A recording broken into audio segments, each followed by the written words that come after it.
Donc bonsoir à toutes et à tous et merci d'être venus sur cette petite présentation où on va parler en fin de compte des erreurs que l'on peut commettre en tant que coach. En tout cas, dans ce florilège d'erreurs, alors j'ai mal vendu la présentation, je dis 15 erreurs et pour de vrai, vous savez quoi, j'en ai recensé 21 euh, qui me sont venues quand même assez vite. C'est vrai que quand j'ai préparé un petit peu le mois d'octobre, je me suis dit, qu'est-ce que je vais pouvoir dire dans le webinaire de contenu du mois d'octobre? Et je me disais, ça fait très longtemps que je voulais faire un contenu sur les erreurs que moi j'ai faites. Et du coup, si je ne les avais pas faites, bon, peut-être que j'en serais pas là aujourd'hui, mais j'aurais pu avancer beaucoup, beaucoup, beaucoup plus vite.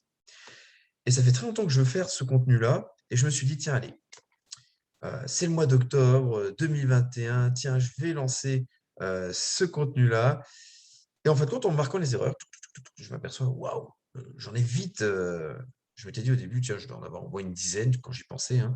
Et hop, j'en trouve pas mal. Et puis je me dis, tiens, il y a aussi des erreurs que j'ai vues qui sont vraiment flagrantes et il va falloir qu'on en parle. Donc, hop, vite fait, je me retrouve à 15 erreurs. Et puis quand j'écris le contenu, je me dis, ouais, mais en fait, il y en a un peu plus. Et je me suis retrouvé avec 21 erreurs. Donc, en fin de compte, ce soir, vous allez avoir droit à beaucoup plus d'erreurs. Mais ce qui est bien, parce qu'en fin de compte, on va s'ouvrir l'esprit et l'objectif, c'est de progresser. Moi, ce que j'ai toujours aimé chez les gens que j'ai suivis, et j'essaye de suivre des gens qui sont dans ce cheminement-là, c'est des gens qui vont un peu se former partout pour avoir après leur propre méthodologie, leurs propres principes. Et du coup, ce qui leur permet d'avoir une autre réflexion sur l'entraînement. Parce que comme ils sont allés un peu partout, ils se sont aperçus que voilà, il y avait des choses qu'ils faisaient avant qui ne sont plus bonnes, qu'on peut mixer certaines choses. Et puis du coup, voilà, je prends encore plus d'expérience quand, quand je rencontre ces gens-là, quoi. Alors, donc forcément, on a tous fait des erreurs et puis on va détailler, certaines de mes erreurs et puis vous avez le droit, via la fenêtre de discussion, de rebondir sur ces différentes erreurs, dire: «Peut-être que je me reconnais» ou «Pour moi, c'est pas une erreur» et cetera et puis voilà, on voit où on en est et puis on peut avancer comme ça. Est-ce que vous êtes prêts? Alors dites-moi si vous êtes prêts là dans la petite fenêtre de discussion. Donc, par exemple, on a Benja qui nous dit, que son erreur à lui, ça serait, de rester le côté un peu trop maman dans certains de ses accompagnements trop gentils. Donc la personne ne se pousse pas forcément à fond, le mode papa doit s'activer plus vite. OK. Arnaud, il nous dit ne pas se remettre en question. Benja, il est prêt. OK, super. Allez, c'est parti. Tac. Alors, petite présentation pour ceux qui ne me connaissent pas forcément. Donc moi, je m'appelle Adrien, je suis conseiller technique national pour la Fédération des clubs de la défense. Je suis posturologue, donc c'est vraiment mon activité principale, notamment entre la posturologie et la formation. Et je suis à côté préparateur physique, coach sportif, préparateur mental, etc., etc., etc. Donc, on va commencer tout de suite dans le vif du sujet avec l'erreur numéro 1. C'est la remise en question. C'est vraiment le truc que je place au sommet. Euh, ne pas se remettre en question, c'est vraiment l'erreur principale que je rencontre chez la plupart des coachs, que j'ai peut-être eu à une époque et que j'ai vite comblé, ok, parce que je me suis très vite formé. Euh, et donc, on en reparlera après sur une autre erreur d'ailleurs. Et, euh, et donc voilà, mais on va dire que la principale, c'est vraiment la remise en question. Si rien qu'en pensant à cette erreur-là, on peut juste voilà, se concentrer là-dessus ce soir, on aura quasiment tout gagné dans sa carrière de coach. Ce qu'on entend souvent, euh, voilà, ça n'a jamais tué personne de faire ça. Ouais, ça fait 20 ans que je fais ça, ça n'a jamais tué personne. Donc voilà, je vais continuer. Mais ça, c'est enseigné depuis plus de 20 ans. Et c'est encore enseigné dans les universités. Alors, pourquoi on remettrait ça en question? Et le fameux aussi, ouais, il faut vivre avec son temps. Tu as vu ça, maintenant, c'est à la mode. Et puis voilà. Ouais, alors, ce n'est pas parce que ça n'a jamais tué personne que ça ne peut pas blesser des gens. Donc voilà, en fonction de ce qu'on fait, il faut faire attention, il faut se remettre en question sur sa fameuse idée, pensée euh, que tout ce qu'on donne, c'est bon pour tout le monde, quoi. Ok, ne pas s'adapter, quoi. Alors, Arthur dit le fameux, on a toujours fait comme ça, je vois pas pourquoi on changerait maintenant. Ouais, c'est ça, tu vois, on l'a toujours entendu, hein. Et Arnaud rajoute le sport est une science et comme toutes les sciences, elle évolue. Et ben ouais, forcément. Malheureusement, ben, quand on parle par exemple d'acide lactique, ben, c'est encore enseigné, c'est enseigné il y a plus de 20 ans, c'est encore enseigné actuellement, alors qu'on sait que eh ben voilà, c'est pas vrai. Donc voilà, il faut se remettre en question. Les filières énergétiques. Donc voilà, plein de choses sur la nutrition. Voilà, il y a un moment, il faut avancer. Et voilà, ça manque de remise en question. Donc, pour aller se remettre en question, bah, il faut être curieux. Et à la fois, il ne faut pas aller que dans une seule direction. Ah tiens, lui, il parle de ça, il parle bien de ça. Bah, peut-être que c'est bien. Attention aux sirènes du marketing. Non, c'est pour ça aussi, il faut vivre avec son temps. C'est pas parce que quelqu'un arrive et dit sur le marché, ça, c'est la meilleure chose qu'il faut le croire. Faites essayez de faire des corrélations, essayez de voilà, voir un petit peu à gauche à droite ce qui se dit pour voir si ce que la personne qui parle bien dit est vraiment bonne ou pas, quoi. Donc voilà. Si je devais vraiment dire qu'il y a une erreur qui est prédominante sur toutes, c'est celle-là. Dès que je fais une formation, notamment en sport, c'est le premier truc que je dis. Quand je donne le diplôme, à la fin, quand les gens ils l'ont réussi, je dis attention, ce n'est qu'une première étape, une porte ouverte vers d'autres choses. Et plus vous vous remettre en question, et mieux ça ira. Il y a des gens, ils font des choses. Donc là, je parle par exemple du cross-training force, hein, parce que là, ça fait des années que je suis formateur dans cette discipline. Euh, les gens viennent avec des acquis qui sont pas forcément bons. On les forme, ils s'aperçoivent que c'est pas forcément bon. Et quand ils repartent, eh ben, la plupart, ils repartent dans ce qui n'était pas forcément bon. Pourquoi? Parce que la capacité de se remettre en question était beaucoup trop grande pendant la semaine d'apprentissage lors du brevet fédéral. Mais ouais, c'est dommage. Le premier pied est là. Ils ont franchi un bout du seuil de la porte, là, et ils ont commencé à se remettre en question, à se former. Mais en se disant, tiens, je vais devoir retourner dans ma salle de sport et dire à mes adhérents, bah, je me suis trompé. Ok. Dire, bah, tenez, maintenant, on va faire ça. Ben, c'est compliqué, en fait, pour de vrai. Mais pourquoi, quoi? Faire des sit-ups, c'est pas le meilleur truc pour développer un gainage? Ah mince. Mais pourtant, on l'a toujours fait. Ouais, bah, on va continuer à le faire. Et puis voilà. Ou quoi, quand je tiens une barre, je casse tout le temps mon poignet comme ça et c'est pas comme ça que je devrais tenir une barre. Ouais, mais je vais devoir charger moins lourd. Donc, tiens, on va quand même continuer à faire comme ça. Et j'ai un exemple dans ma tête d'une personne qui est venue se former au BF1 il y a quelques temps. C'était peut-être il y a 3 ans. Et qui avait des gros problèmes un peu partout, hein, de la bobologie aux poignets, aux épaules, etc. Et donc, quand on en parle sur la semaine de formation, je dis, bah voilà, tu vois, il y a ça, il y a ça, il y a ça, il faudrait travailler là-dessus, etc.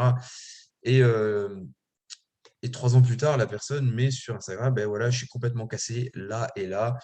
Voilà, je sais plus quoi faire, etc. Aidez-moi. Bah ouais, mais il y a 3 ans, on a parlé de ça et il n'y a pas eu de remise en question. Qu'est-ce qu'il faut attendre pour qu'il y ait une remise en question? Tu avais déjà des blessures avant, voilà. Einstein dit la folie, c'est de faire toujours la même chose en espérant un résultat différent. Ben non, si vous avez mal à force de faire des trucs, si vous créez des douleurs à un moment, dites-vous, tiens, mais qu'est-ce que je fais dans ma vie qui pourrait entraîner ces douleurs, cette bobologie, et puis essayer d'y remédier, quoi. Ça, c'est déjà un bon truc. Est-ce que je dors assez? Est-ce que je mange bien? Est-ce que je fais du sport correctement, raisonnablement, etc., etc., etc. Un autre exemple, ça, c'est une des personnes qu'on a formé au tout début, là, quand on a lancé le Cross Training Force. C'était le tout premier brevet fédéral. Et la personne, donc, très grande souplesse, ok. Alors, hyper souple, hein, là-dessus, pas de souci. Par contre, beaucoup de manque de force, de contrôle moteur, ok. Donc une bonne souplesse, comme on peut le voir chez beaucoup de femmes notamment, et des femmes qui sont passées par la danse ou la gymnastique, ok. Donc hyper lax et tout. Et on sait qu'il faut quand même un consensus entre la souplesse et la rigidité, hein. Euh, Là, on lui dit, bah, écoute, il faudrait que tu retravailles contrôle moteur, force, nanani, nanana. Et là, la personne, quand je la vois encore, parce que je suis aussi sur Instagram, euh, et que la personne qui fait de nombreuses compétitions dans un sport, à chaque fois qu'elle finit une compétition, elle dit, heureusement que j'ai mon kiné qui me remet sur pied parce que je ne peux plus rien faire à l'issue de ma compétition. Non, mais c'est dingue. Vous faites du sport pour améliorer votre condition physique, mais en fin de compte, le sport que vous faites vous dégrade complètement et vous trouvez ça cool. Non, non, non, il faut arrêter. Qu'est-ce que ça va être si cette personne-là, quand elle te dit ça, elle a moins de 30 ans, qu'est-ce que ça va être dans 10 ans, 15 ans? Donc voilà. Alors du coup, Benjamin dit, quand on place mal la performance, le résultat est souvent le même, contre-productif. C'est exactement ça. Donc voilà, là, on a déjà dégrossi la première erreur, qui est ne pas se remettre en question. Voilà, c'est pas parce que c'est enseigné que c'est bon, ce n'est pas parce que c'est nouveau, que c'est à la mode, que c'est bon, et ce n'est pas parce que ça n'a jamais tué personne, que c'est bon non plus. Remettez-vous en question régulièrement. Quand j'ai teasé un peu sur les réseaux sociaux, j'ai marqué un truc là, j'ai marqué est-ce que votre coaching, en fait, votre vision du coaching, votre coaching en lui-même a évolué au cours de ces 6 derniers mois, de cette dernière année? Est-ce que vous programmez là, actuellement, vos séances de sport comme vous les programmiez il y a un an? Si la réponse est oui, c'est que là, il faut se remettre en question. Moi, personnellement, je sais que tous les 6 mois, je me fais le même constat. Je me dis, punaise, il y a 6 mois, eh ben, je faisais pas ça comme ça. Et il y a toujours des choses qui changent dans mes coachings. Et, et pourtant, j'ai fait une centaine de formations. Je pourrais me dire, bon, ben, voilà, c'est bon, j'arrête. Mais non, mais à chaque fois, il y a des évolutions parce qu'il y a des évolutions dans le sport, il y a des évolutions dans la façon de réfléchir, il y a des évolutions dans notre façon de ressentir les choses. Mais il faut quand même, voilà, évoluer se remettre en question et se dire, tiens, est-ce que ce que je faisais jusque-là, ben, c'était complètement bon? Vous voyez, là, j'en suis à la question. Euh, je fais une phase où je me dis, quand je vois plein de gens, vous savez, sur Instagram, je vois que ça en ce moment, c'est que des burpees. Alors, je sais qu'il y a l'October Burpee et tout, mais et de plus en plus des burpees, des burpees, des burpees, des burpees. Je me dis, mais ok, le burpee, ça se tabasse tout de suite, mais l'intérêt réel, voilà. Euh, bon, on peut le placer une fois de temps en temps, mais quand on voit des gens qui programment des burpees à toutes les séances, là, je me demande, mais quel est le réel intérêt? Alors, quand je vois des gens faire 200 burpees et qu'au final, ben, il n'y a plus du tout de gainage, moi, personnellement, j'y trouve aucun intérêt. Donc, voilà, remise en question, je l'ai fait aussi, hein, et je me remets en question. Qu'est-ce que j'ai fait aussi? Je me suis dit à un moment, quand je suis rentré dans l'entraînement croisé, c'est que l'entraînement croisé qui prime. Il faut faire du fonctionnel. Le fonctionnel, c'est faire des mouvements polyarticulaires. On l'a même enseigné. Ou maintenant, on revient dessus et on dit stop. Avant, on disait il faut faire que ça. Non. Bah, en fin de compte, est-ce que c'est pas fonctionnel aussi des fois de faire des curls biceps? Donc voilà, il faut tout remettre dans le contexte. Est-ce que c'est pas fonctionnel des fois de faire euh, plus d'unilatéral que de bilatéral? Bah, sûrement plus, ouais. Est-ce que c'est pas fonctionnel? Enfin, surtout, est-ce que c'est fonctionnel de faire que des exercices avec des barres? Ben, voilà, avant, je le pensais.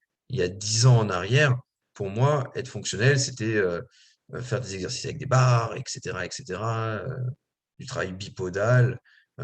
Bipodal, qu'est-ce que c'est? C'est squat, ok, soulevé de terre. Alors que maintenant, je suis plus tourné vers, ben, il faut faire quand même pas mal d'unilatéral. Donc unilatéral, par exemple, ça va être ça veut pas dire du squat sur une jambe, mais ça va être du squat avec une jambe placée devant, et puis je vais plus mettre mon poids du corps sur la jambe avant, etc. Enfin, bref, ça va être plus ça, unilatéral, par exemple, bench, plutôt que de faire avec une barre, bah, ça va être avec une haltère, etc. Voilà. Est-ce que la barre est fonctionnelle? Non, je pense pas, à cause des problèmes qu'il peut y avoir au niveau bah, de la tension, parce qu'on est toujours sur les mêmes forces qui sont déployées, etc., les mêmes angulations au niveau des bras, des jambes, etc. Il y a des outils que je trouve bien plus fonctionnels maintenant. Si vous me suivez un peu sur les réseaux sociaux, si vous venez régulièrement au webinaire, ben, vous l'avez remarqué, c'est les sandbags, les kettlebells, voilà. Moi, j'articule mes entraînements quasiment exclusivement autour de ça. Et les barres, je les garde pour vraiment le développement de la force ou de l'isométrie, quoi. Voilà. Surtout là-dessus. Ça va? J'ai beaucoup parlé sur celle-là, mais il y avait beaucoup de choses à dire. L'approche du CTF me réconcilie avec ma kiné, les dialogues prennent un autre sens. Ah, super, Martial. Ben, merci beaucoup. Ouais, j'espère que ça a du sens ce qu'on dit. Et encore, vous allez voir, parce que le cross-training force, Euh, Là, vous avez Martial, tu es sur le BF1 en ligne et le Cross Training Force, là, tu vois, je viens de passer une semaine à refonder les bases du Cross Training Force, donc vous aurez la mise à jour bientôt. J'attends juste la validation par le deuxième conseil technique national et puis après, je réenregistre les nouveaux cours et vous allez voir, ça change encore, ça évolue hein, dans le bon sens. Euh, voilà, donc il va y avoir des choses qui évoluent, même si notre vision n'était pas je pense, trop mauvaise quand on a créé le Cross Running Force il y a 6-7 ans, mais tu vois, la vision est largement évoluée depuis et il fallait que le brevet fédéral évolue parce que ça ne correspond plus forcément exactement comme ça à la conception des séances qu'on a maintenant. Donc voilà, voilà, voilà. Tac. Alors, l'erreur numéro 2, s'arrêter à sa formation initiale. Et ouais, du coup, l'erreur, bah, ça serait de ne pas compléter ses formations initiales. Un bon coach, selon moi, c'est ma vision du monde, hein, un bon coach doit se former en permanence. Ça revient un petit peu avec l'erreur numéro 1 qui était de ne pas se remettre en question. Euh, pour moi, un coach qui veut être bon devrait avoir développé des compétences transversales, c'est-à-dire t'es coach sportif, ok. Qu'est-ce que tu fais déjà comme coaching sportif? Qu'est-ce que vous faites là actuellement? Vous êtes préparateur physique, vous êtes coach sportif, dans quel domaine, etc. Donc, il y en a, ils font du cross-training, ça je le sais, crossfit pour certains. Globalement, c'est la même chose hein, pour moi. Il n'y a pas de distinguo entre cross-training et crossfit. Il y a un nom de méthode, mais le raisonnement devrait être le même d'un point de vue santé ou performance. Donc voilà. Qu'est-ce que vous faites un petit peu comme activité? Dites-moi tout. Dites-moi tout. Dans la petite fenêtre de discussion. J'attends. Donc pour moi, donc les compétences transversales, ben, ça peut être tout simplement, tiens, aller se former sur les techniques de relaxation, se former en sophrologie pour apporter un outil en plus, parce qu'on sait quand même que la respiration, c'est la base du corps humain, c'est la première chose que le bébé il fait quand il naît, et rien que la respiration va permettre de corriger beaucoup de défauts dans les mouvements des gens. Euh, Se former peut-être en PNL, voilà, pour aider les gens. Pourquoi? Parce que le coach, c'est quand même c'est un peu un assistant social, quoi. Les gens, ils viennent, ils ont leurs problèmes, etc. Nous, il va falloir que des fois qu'on prenne du temps pour discuter avec eux. On n'a pas forcément les armes nécessaires pour le faire. Des fois, il y a des blocages, on le voit, mais on ne sait pas quoi faire ou quoi dire. Donc voilà, euh, peut-être se former en PNL, ça peut permettre ben voilà, de comprendre, peut-être d'aider les gens, etc. Donc Arthur nous dit, lui, il est entraîneur en gymnastique, mais justement, il essaie de tirer des compétences en assistant voilà, Visio a d'autres formations, FRC, préférence motrice, on peut en reparler si tu veux. PNL, très intéressant. Ok, génial. En préférence motrice, on l'utilise pas mal. La PNL, CrossFit, StrongFit pour Benja, vu que j'ai fait le level 1 de Institut IP. Je me lance aussi dans les échauffements typés neuro, on apprend tous les jours un peu plus, yes. Cross-running principalement pour Arnaud, plateau, et je suis des personnes en obésité. Bah voilà. Tu suis des personnes en obésité, bah forcément, il faut que tu aies des compétences en nutrition. On ne peut pas dire juste mange des riz d'Inde et puis ça va aller mieux. Non, c'est pas vrai. Les gens ont développé des carences, des problématiques, etc. Et il va falloir les aider là-dedans. On sait qu'il y a une part mentale qui est forte dans l'obésité.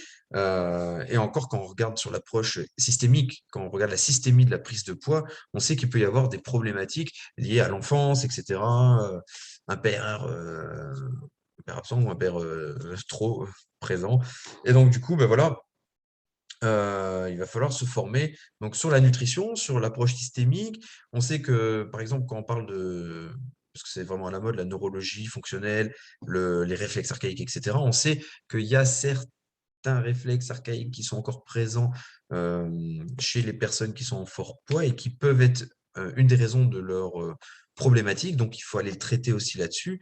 Donc, voilà, c'est aller piocher plusieurs compétences pour, en fin de compte, vraiment être bon dans ce qu'on fait. Vous faites du cross-training.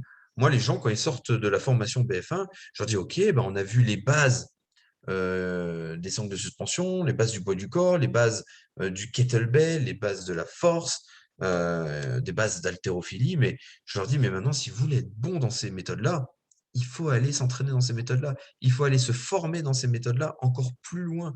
Ok, il faut aller voir plus loin, aller faire des stages avec des haltérophiles, aller faire des stages en kettlebell, gyrosport, etc. Aller faire du hardstyle, que sais-je. Voilà, compléter, voilà, pour vraiment que votre vision du cross-training soit vraiment bonne.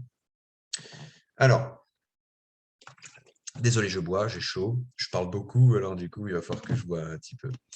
Lire, voilà, lire des livres. Alors, lire des livres intéressants, hein, parce que c'est pareil, se remettre en question. Si vous achetez tous les livres qui passent chez un éditeur sportif parce qu'il a un peu la cote et qui fait pas mal de pubs sur Facebook, bon, ok, c'est bien, vous allez lire plein de livres, ça va vous ouvrir à un moment l'esprit. Et moi, j'ai des livres, je regrette de les avoir achetés. Et bon, après, ça m'a donné une approche.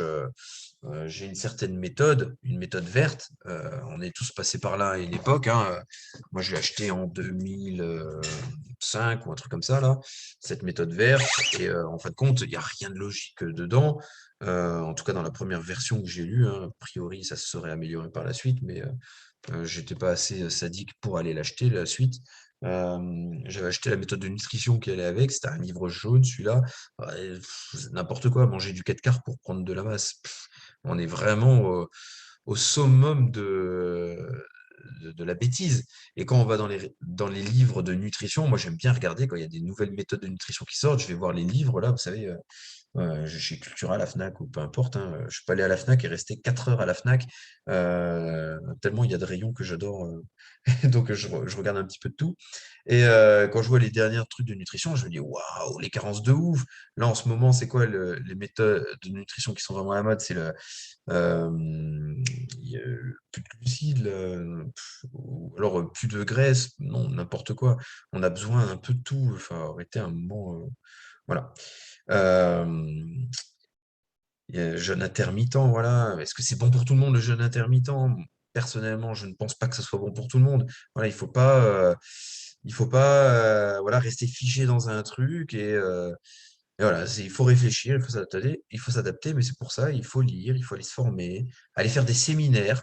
Les séminaires, c'est super, ça coûte moins cher qu'une formation et ça vous permet de rencontrer des fois dans des séminaires plusieurs personnes, d'échanger avec eux, etc. Faites des rencontres. Voilà, vous voyez qu'un autre club sportif dans la ville à côté, bah, allez les rencontrer. Eh, salut, comment tu travailles et tout. Ça te dirait, on échange et tout sur nos techniques. Ça te dirait, on fasse un entraînement ensemble une fois par trimestre et tout. Bah, voilà, ça vous permet d'échanger sur des choses. Et donc, c'est génial. En plus, ça vous crée un réseau et puis c'est comme ça qu'on se développe en créant un réseau.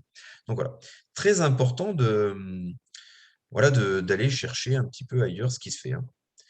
Euh, je pense vraiment, par exemple, qu'un coach sportif qui s'installe, qui veut vivre de son coaching sportif, ça serait vraiment dommageable qu'il ne se forme pas dans des compétences transversales comme, bah, je disais, tout ce qui est technique mentale, ok, développement personnel, parce qu'il y en a besoin, parce que les gens, encore de plus en plus maintenant, hein, post-Covid, on voit quand même beaucoup de gens qui sont bien sur les nerfs. Il faut se former en marketing, ça y a, voilà, c'est sans équivoque, ok. Si vous voulez gagner de l'argent, formez-vous en marketing. Même je sais si vous vous dites: «Ouais, mais moi je suis coach, je suis pas marketeur», mais il y a des basiques à avoir. Ça vous évitera de faire payer vos séances 20 € l'heure. Hem, il y a tout ce qui est, bah, la neuro, c'est la tendance à l'heure actuelle et on ne peut pas, ne pas se former en neuro parce que, bah, parce que c'est la base du développement du corps humain et voilà, donc je voyais passer tout à l'heure préférence motrice, on pourra en reparler, mais préférence motrice, c'est quand même basé sur des compensations.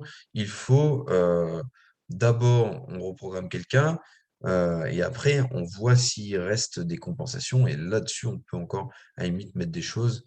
Voilà, là, ça me dérange moins. OK. Troisième erreur, ne pas se spécialiser.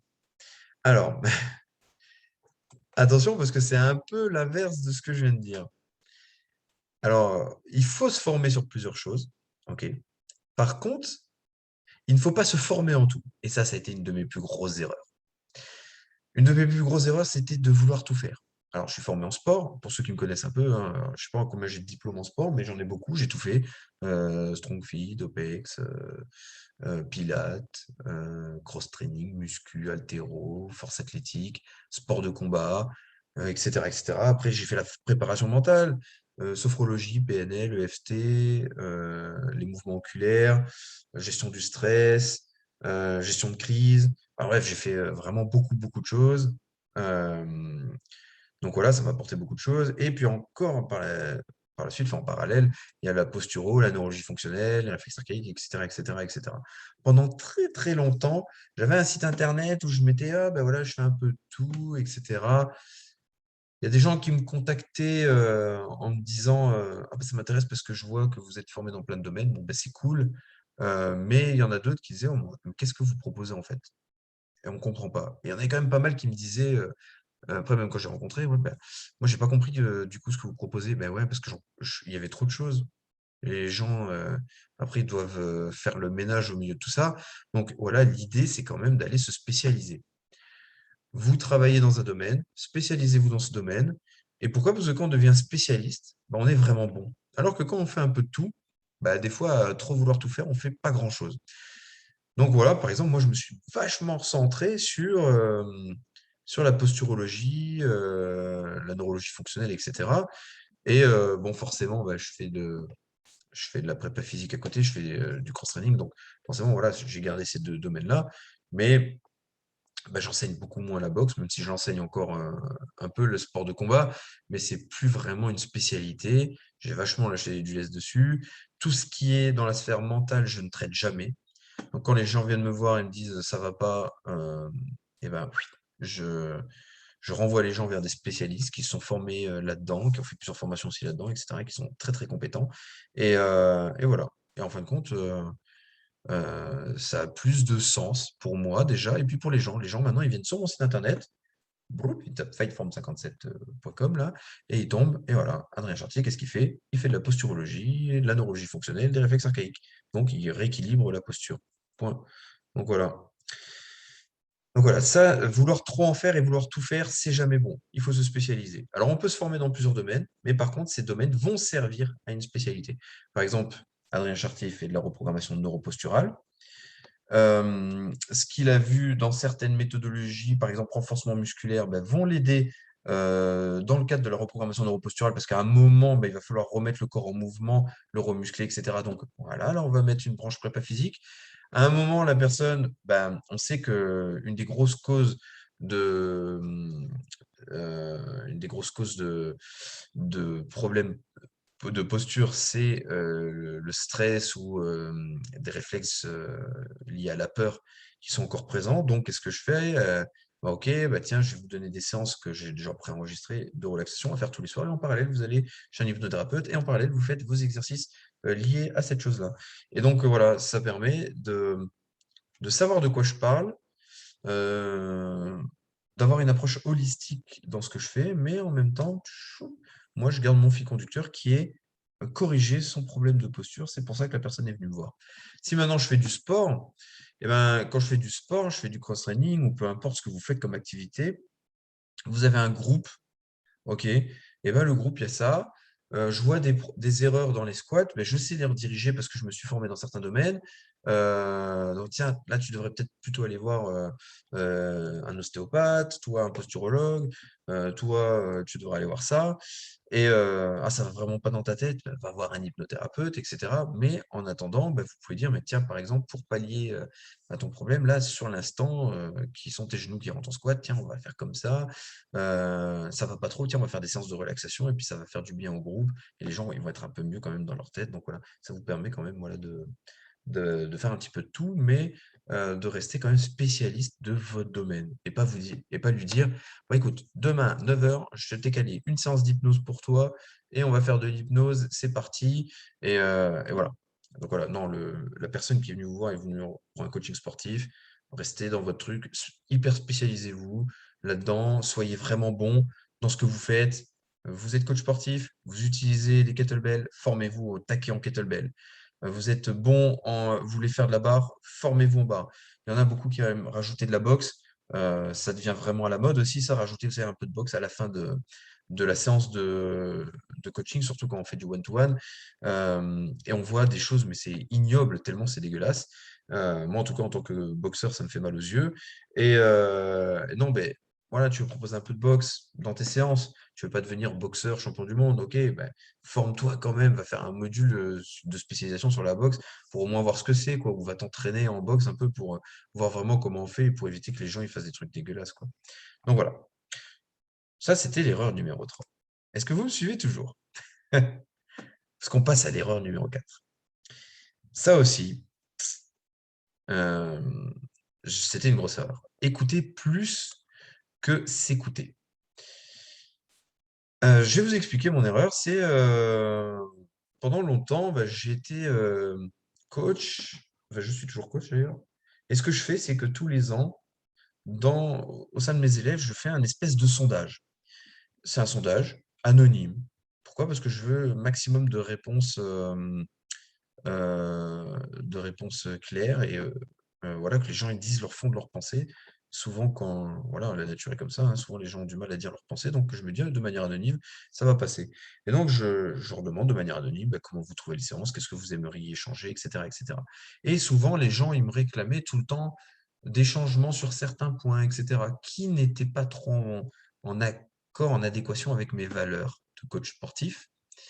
Et du coup, j'avais la moitié de mes adhérents qui voulaient, la moitié de mes adhérents qui ne voulaient pas changer, qui voulaient rester comme ça. Et, euh, et du coup, bah, je me suis dit, bon, c'est 50-50.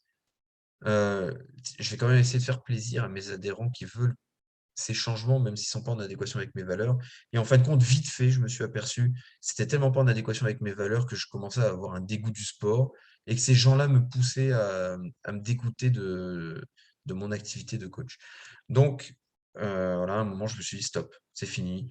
Je veux coacher comme moi j'ai envie de coacher. C'est ma structure, c'est moi qui décide la planification à l'année. Pour moi, ma vision du coaching est comme ça et il faut que euh, que j'y reste dessous. Voilà. Et ça, c'est une grosse erreur que j'ai faite. Euh, Ça m'a suivi comme ça pendant 2 ans où à la fin j'étais vraiment à bout, là, je voulais vraiment arrêter. Et je me suis dit, bon, ok, allez, on revient à ce qu'on faisait avant. Et voilà. L'idée, c'est pas de faire plaisir aux autres. Vous allez trouver, en fin de compte, euh, des gens en fait qui vous ressemblent. Voilà. Et si ces gens-là ne vous ressemblent pas, eh ben, ils peuvent aller dans un autre club qui les acceptera peut-être comme ils sont, et puis ça se passera très très bien. Donc voilà. En tout cas, articulez vos coachings bah, autour de vos valeurs. C'est vous qui entraînez, donc du coup, bah, c'est à vous de décider ce que vous allez mettre. Et on passe à l'erreur numéro 5. Alors, c'était avant, vous avez vu, c'était vouloir écouter plus que s'écouter. Et là, c'est ne pas écouter. C'est comme tout à l'heure, c'est un petit peu ambigu aussi, mais je vais vous expliquer pourquoi. Il faut quand même savoir prendre enfin, les considérations des autres. Il faut savoir s'entourer, mais notamment de conseils. Ok. Surtout lorsque ces conseils sont objectifs. Ok. Il faut discuter avec vos pairs, vos collègues, etc. Pourquoi? Parce que c'est eux qui vont vous permettre de progresser. Plus vous allez échanger avec les gens qui vous entourent dans votre structure, l'équipe avec laquelle vous travaillez. Donc, par exemple, si vous êtes préparateur physique au sein d'une structure, d'un club, eh ben, vous allez parler avec le kiné, le médecin, etc. Mais voilà, il faut savoir écouter. Euh, il faut savoir aussi se faire aider, parce qu'on ne peut pas tout faire. Ok. Donc, c'est comme je disais tout à l'heure, il y a des fois, eh ben, il faut savoir se faire aider. Euh, il faut, voilà, chacun sa spécialité et puis il ne faut pas hésiter à faire appel aux autres quand il y a besoin. Donc voilà, on arrive à l'erreur numéro 6. L'erreur numéro 6, c'est ne vouloir faire que du one-to-one, du coaching individuel. Alors pourquoi c'est une erreur? Alors moi aussi j'ai voulu le faire, ok, pendant un moment, et je me disais, bon, bah, voilà, bah, je passe 1 heure avec une personne, ça me revient à un temps. Ça fait quand même plusieurs années maintenant qu'on sait qu'en termes de marketing, au niveau du coaching, les tendances actuelles ne sont pas du tout, autour du one to one, OK? C'est plutôt du small group. OK? Les, les mini-studios, les small groups, c'est vraiment ça qui a la cote. Pourquoi? Mais parce que déjà, vous allez avoir un petit groupe et au lieu de faire, je sais pas comment vous faites vos tarifs, mais au lieu de faire, je sais pas, du 50 € à l'heure, vous allez peut-être faire du 70-80 € l'heure parce que ça va être plusieurs personnes, qui vont cumuler ça, qui vont vous permettre du coup, de gagner un peu plus de sous. Donc voilà, ça ce sont les tendances actuelles et là, on est sur une erreur qui est plutôt, du côté de marketing. Mais si vous voulez gagner votre vie, à un moment, vous pouvez pas ne faire que troquer votre temps pour gagner de l'argent. À un moment, si vous voulez avoir une vie pour vous, il faut, faire des choix, voilà. Et ça ne veut pas dire qu'il faut arrêter complètement le one-to-one. Il y a des gens avec qui vous allez devoir faire du one-to-one, OK? Mais dans ce cas-là, vous allez peut-être revaloriser votre, échelle de prix ou alors tout simplement, c'est des gens, je sais pas moi, quelqu'un qui va être blessé, là vous allez le prendre en one-to-one ou quelqu'un qui et voilà, qui a un problème, et qui ne veut pas du tout être vu par quelqu'un d'autre. Donc là, vous allez peut-être le faire en one-to-one, mais le reste, vous allez leur proposer des small groups. Comme ça, ça vous permet de vous d'avoir une meilleure rentabilité au niveau de votre business.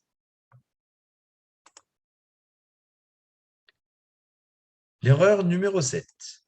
Alors j'avance un peu, hein, parce que quand même, il reste encore, une dizaine d'erreurs, hein.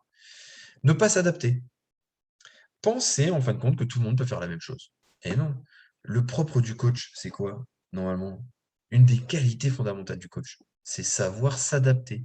Le problème, c'est que de nos jours, on arrive, on marque une séance sur un tableau et on dit: «Allez, feu patate, tout le monde va faire la même séance». OK, Martine, t'arrives pas trop à descendre en squat? Bah, allez, tu vas nous le faire, juste avec un kettlebell au lieu de le faire avec une barre, dans le dos.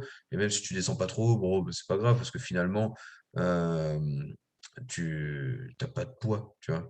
Mais voilà, ça c'est du vu et revu. Non, le problème c'est que Martine, même si elle a son squat en gobelette là et qu'elle va faire ses squats tout pourris, elle risque quand même de se blesser. Donc voilà, tout le monde ne peut pas faire la même chose. Il faut que vous pensiez à, même dans un groupe, à individualiser au mieux. Donc voilà, toi, on sait que tu arrives à faire ça, tiens, tu vas le travailler comme ça. Toi, tu n'arrives pas à faire ça, tiens, on va l'individualiser comme ça. Tiens, toi, par exemple, voilà, vous êtes sur une période de force, un cycle de force, vous avez, plusieurs de vos licenciés adhérents qui font, je sais pas, du soulevé de terre.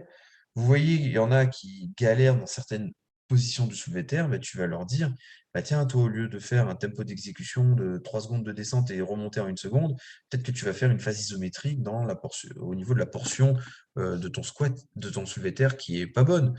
Et puis voilà, donc voilà, on va vraiment chercher à s'adapter, conseiller au mieux les personnes. Et ça, c'est vraiment important. Vraiment, vraiment important. Il faut, vraiment s'adapter aux, sportifs qui sont devant nous et c'est pas à eux de s'adapter à nous non plus. OK? Donc heu, donc voilà, pour l'erreur numéro 7. Si vous avez des questions, vous n'hésitez pas, hein, vous le mettez dans la discussion et puis on en discute. Ce sera avec plaisir. Si tout est bon, je continue. L'erreur numéro 8, c'est d'attendre d'être prêt. En gros, c'est les gens qui osent pas se lancer tant qu'ils sont pas prêts. Mais vous en avez tous connu. Mais que ça soit des sportifs ou même des coachs sportifs qui disent: «Ouais, je vais me lancer, mais tu vois, j'attends encore de faire ça parce que, parce que voilà, là, je sais que je pourrais le faire». Ça, c'est quand même embêtant. Vous attendez d'être prêt, mais prêt à quoi en fait compte? Il vaut mieux faire que pas, refaire, pas le faire du tout, OK?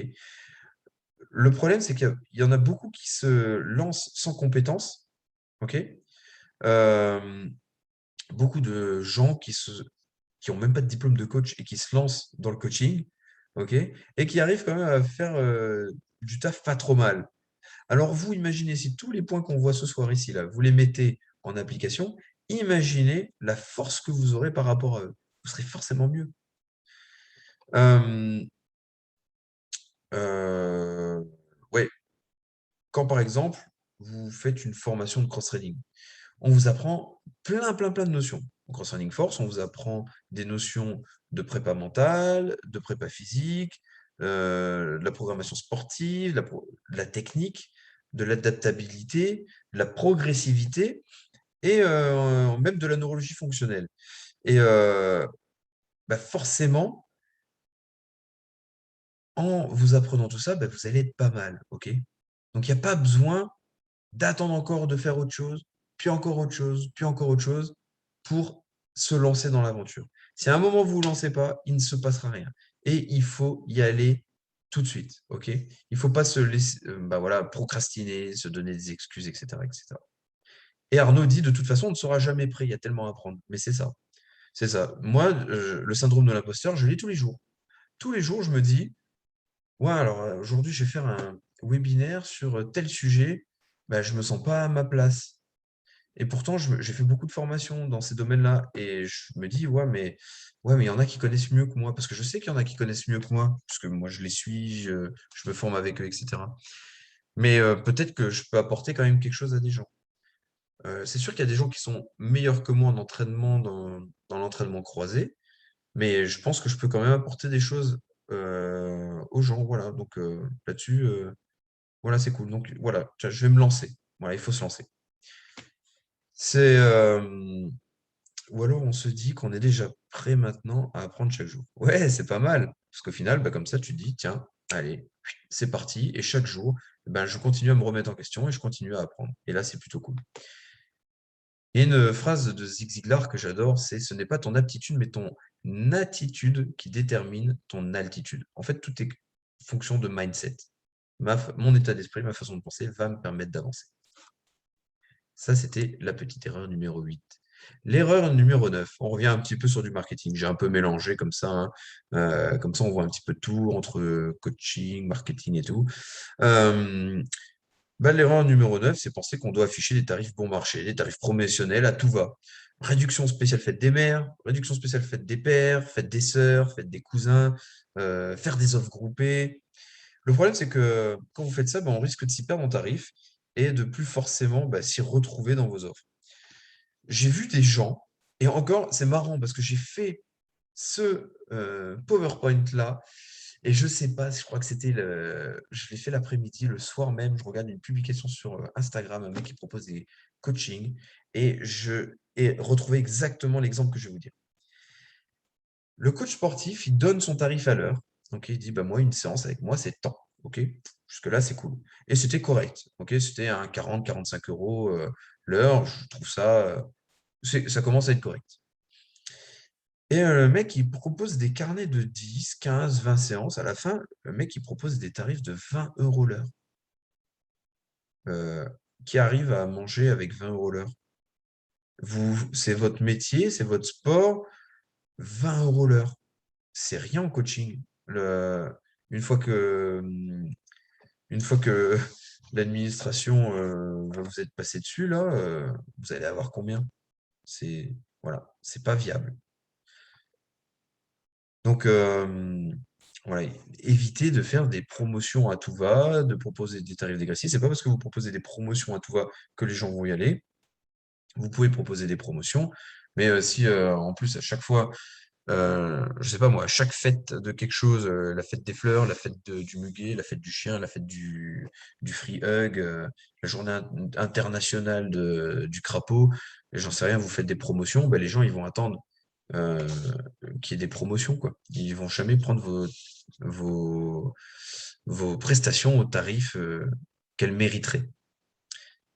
Et ouais, le prix donne de la valeur. C'est exactement ça. Donc voilà, moi, personnellement, moi, je préfère être un peu plus cher, mais avoir moins de coaching. Mais du coup, si je suis un peu plus cher, c'est aligné avec la valeur que je donne à ce que je fais et voilà les fondements dans lesquels je me suis formé et voilà ce que j'apporte. Pour moi, voilà, dans mon entourage, il y a peu de gens qui l'apportent, donc voilà, ça a un certain coût. Et il ne faut pas le déprécier ce coût. Et j'ai fait cette erreur. J'ai proposé des carnets de séances, des trucs, des muges. Les gens me disaient, ouais, mais attends, c'est quel tarif alors? Parce que je comprends plus rien, il y a tellement de tarifs. Non, bah, à un moment, bah, j'ai fait, voilà, tarif unique. C'est comme ça. T'es OK, on part. T'es pas OK, bah, c'est pas grave parce qu'en fin de compte, les gens qui sont pas prêts à payer mon coaching tant, eh ben, peut-être qu'ils mettront pas forcément d'intérêt à le suivre. Euh, Ils vont pas y mettre du cœur, donc ils vont peut-être lâcher au bout de 2, 3 mois. Et donc voilà, ils m'auront rien apporté et moi, je n'aurais rien apporté non plus. Donc voilà. L'implication aussi, c'est exactement ça. Quand c'est trop bon marché, les gens ne sont pas sérieux dans leur coaching et au final, ça n'arrange ni le coach ni le client, car les résultats sont aussi moins bons. C'est exactement ça. Quand tu payes, c'est tout bête. Je vais vous dire un truc. Voilà. Ce webinaire ce soir, il est gratuit. OK? Mais si vous l'aviez payé 150 €, et ben, tous les gens qui seraient inscrits ce soir au webinaire, bah, pour 150 €, moi, je suis sûr qu'ils auraient été présents. Là, il y a pas toutes les personnes inscrites qui sont présentes parce que c'est gratuit. Donc, ils ne s'impliquent pas. Tiens, je m'inscris et puis si je peux y être, j'y suis, sinon, non. Mais par contre, en mettant en place tous les conseils là qu'on va donner ce soir, bah, ils auraient forcément upgradé leur niveau de conscience et leur niveau de coaching. Mais du coup, voilà, c'était gratuit, donc voilà, ça intéresse moins. Voilà, c'est un exemple parfait de ce que je viens de dire là dans l'erreur numéro 9. Si maintenant vous faites des coachings à 10 €, bah, la personne, vous vendez un programme sportif. Vous dites voilà, le programme sportif vaut 10 €. On le voit énormément ça sur internet, hein. Achète mon programme sportif à 10 € et tout, tu as 1 mois de coaching et cetera. Putain, mais à 10 €, tu le fais pas le programme, tu t'en fous en fait, tu vas payer 10 €. Par contre, si ton programme sportif de 1 mois, tu l'as payé 300 balles, bah, tu vas le faire parce que tu dis: «Punaise, j'ai payé 300 balles mon programme sportif». Vous comprenez le truc? Donc voilà. On en arrive à l'erreur numéro 10. On parle de coaching, on parle de marketing et tout, mais voilà, il ne faut pas oublier qu'il y a un certain volet, qui est le volet administratif, qui, qui est quand même important. Moi, je vais vous dire, bah, l'erreur, ça serait de ne pas s'informer assez sur tout ce qui est administratif, législation en vigueur dans votre pays, parce que je sais que là, il n'y a pas que des Français. Euh, alors attention, quand vous ouvrez une salle à votre nom, ou que vous faites des programmes à votre nom, attention, bah, par exemple, d'être bien assuré. La responsabilité civile professionnelle, la RC Pro, ok? Vous savez, moi ça me fait rire parce que je l'ai encore vu hier là. J'étais sur un groupe, je suis sur un groupe là enfin, je suis même sur plusieurs groupes, je pense, de coaching, et je voyais quelqu'un qui disait: «Est-ce que la RC Pro est obligatoire?» Et les réponses, mais je vous jure, c'était moitié-moitié, oui versus non. Donc ça veut dire que la moitié des coachs sportifs qui sont formés, qui sont diplômés en France, alors qu'on sait qu'il faut un BPGEPS ou une licence Master STAPS, etc., pour pouvoir enseigner contre rémunération, ben, ne savent pas que la RC Pro est obligatoire. C'est chaud quand même, hein? Qu'est-ce qui se passe si un de vos clients se casse pendant une séance? Vous allez payer toute votre vie. Et voilà, c'est quand même assez chaud. Même si vous faites des coachings en ligne, vous savez qu'il faudrait avoir une RC Pro. Donc voilà, ça c'est la base. La RC Pro, ça coûte même pas si cher que ça à l'année, mais voilà, il y en a plein qui ne savent pas qu'il faut l'avoir. Vous savez que vous avez le droit d'obtenir des subventions. Quand vous êtes coach, vous galérez un peu, allez à la CCI, ils vont vous donner plein d'adresses. Vous allez voir plein d'organismes qui vont vous aider à avoir des facilités fiscales, des subventions. euh, voilà, voilà, voilà. Vous avez aussi un compte personnel de formation qui, tous les ans, bah, vous rapporte une certaine somme et vous pouvez vous former. Donc, par exemple, les coachs sportifs, vous avez le droit à 1 000 € et quelques par an dans la formation. Il y a très, très, très, très peu de coachs sportifs qui le savent et qui l'utilisent. C'est dommage. Ils ont potentiellement 1 000 € à investir dans une formation tous les ans. C'est l'État qui leur donne et eux, ils n'en profitent pas. Donc voilà. Et alors là, vous pourrez me dire, ouais, mais se former, ça coûte cher. Mais oui, mais tous les ans, tu jettes 1 000 € par la fenêtre, quoi.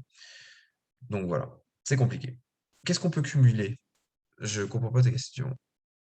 On peut cumuler? Que pouvons-nous cumuler? Les années pour le CPF. Alors, je m'y connais pas trop en CPF, honnêtement. Je pourrais pas te dire, parce que ça a beaucoup changé. À une époque, tu pouvais cumuler. Est-ce que c'est toujours le cas? Je ne sais pas. À une époque, tu pouvais cumuler, c'est sûr. Maintenant, il faudrait se renseigner. Je sais que, par exemple, le FIF-PL, pour un coach sportif, tous les ans, tu perds ton FIF-PL, quoi, tu vois? Tu l'as pas utilisé, bah, tant pis pour toi. Ciao, à l'année prochaine. L'erreur numéro 11, ça serait de ne pas se fixer d'objectifs.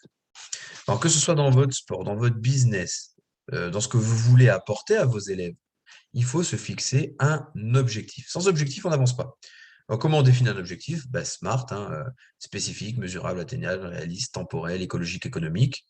Et il faut se fixer un objectif dans chaque domaine qu'on qu'on essaie de développer. Donc, par exemple, en entraînement, est-ce que vous fixez un objectif, les gars, dans vos entraînements? Oui, non. Par exemple, moi, mon objectif, c'est c'est souvent bah, de m'améliorer en traction parce que je kiffe ça, quoi. Donc voilà, moi en ce moment, mon objectif, c'est voilà, améliorer mes tractions, améliorer un peu mon cardio, là. Donc voilà, on se fixe un objectif, et ben forcément, on va mettre des choses en place. Tuc, tuc, tuc, tuc, tuc, tuc, tuc, tuc, tuc, on va se délimiter ça dans le temps. Et, et puis voilà, ça va nous permettre d'atteindre cet objectif. Si on ne se fixe pas d'objectif clair, limpide, et ben voilà, ça risque d'être problématique. Regardez là derrière moi, là, vous voyez ce que j'ai là? J'ai un espèce de tableau. Et en fait, ce tableau, bah, c'est mon dream board, dream, rêve, mon tableau de bord, mon tableau de rêve.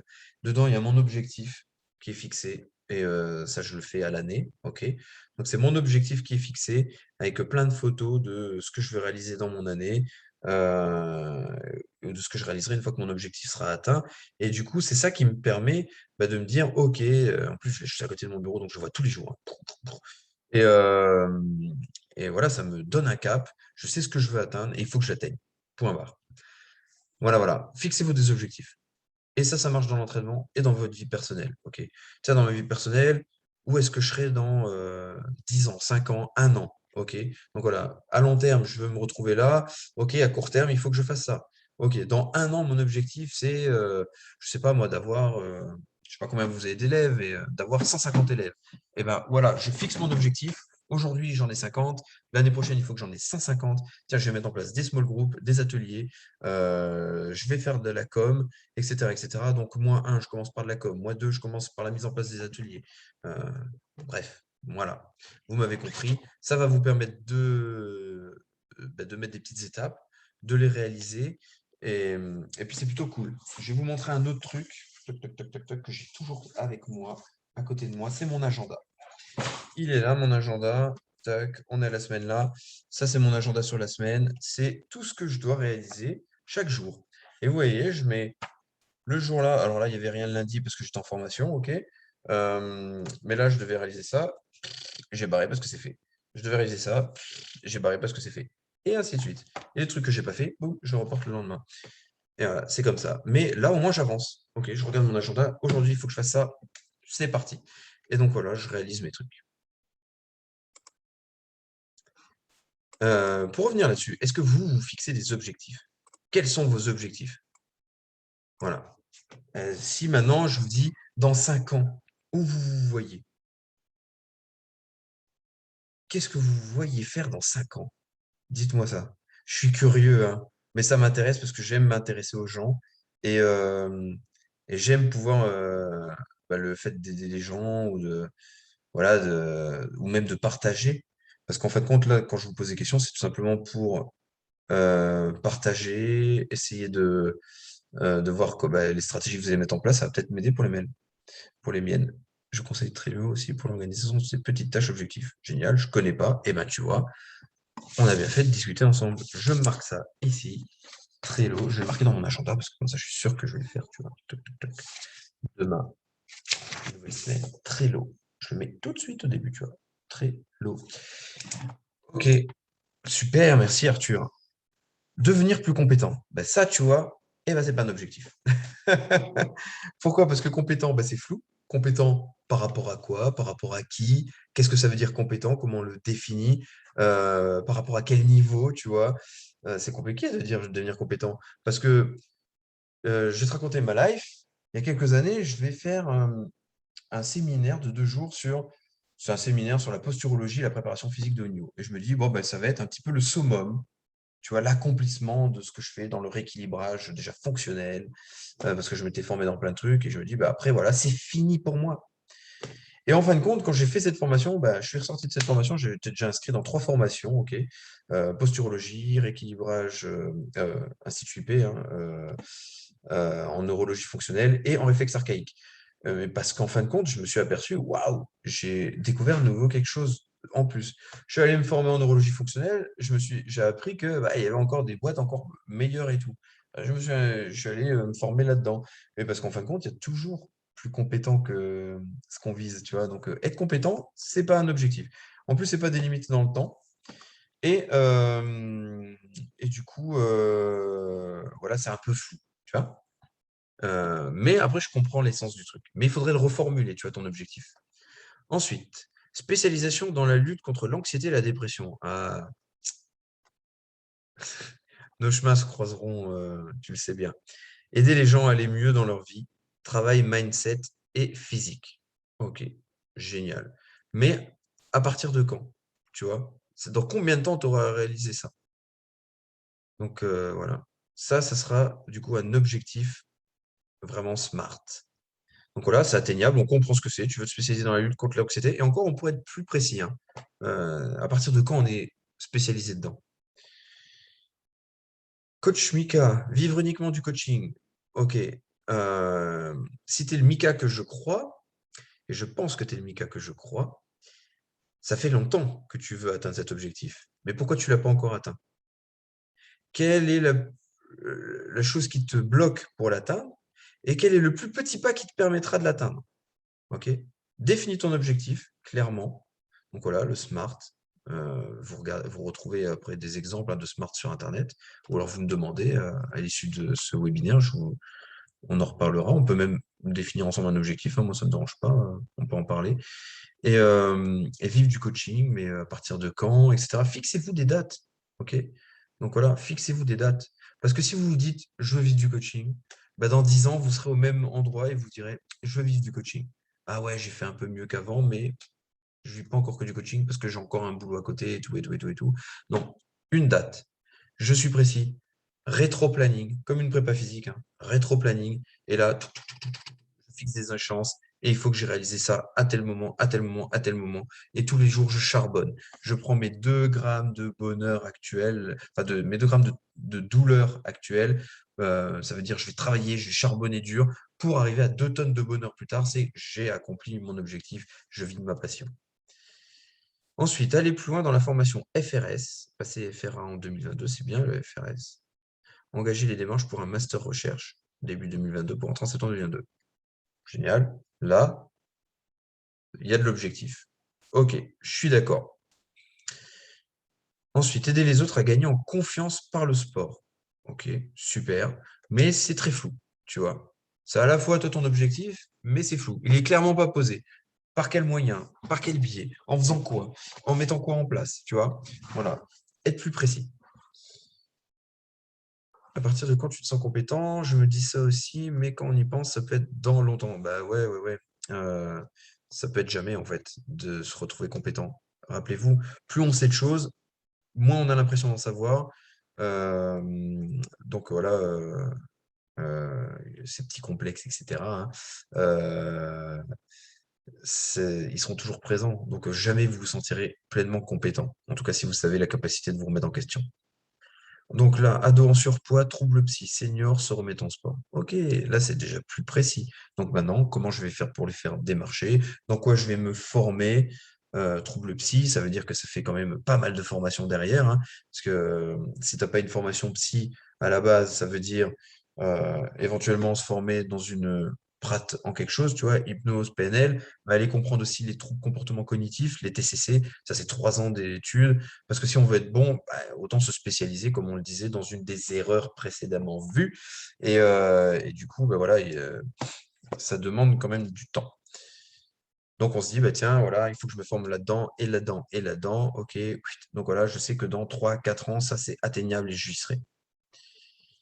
J'aimerais lancer le one-on-one l'année prochaine pour vraiment m'améliorer là-dedans. Le travail en groupe n'est pas forcément le plus efficace pour que les gens puissent se confier et s'impliquer émotionnellement, ce qui est, je pense, une des contraintes pour pouvoir réellement lutter contre l'anxiété et la dépression sur le long terme.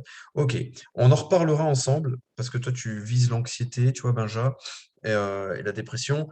Moi, j'ai la même vision, mais pas la même façon d'y penser. Et on échangera et t'expliquerai un truc, on en discutera en privé parce que sinon, ça va prendre du temps et puis voilà, mais c'est intéressant, mais tu verras qu'en fait, tu peux y arriver.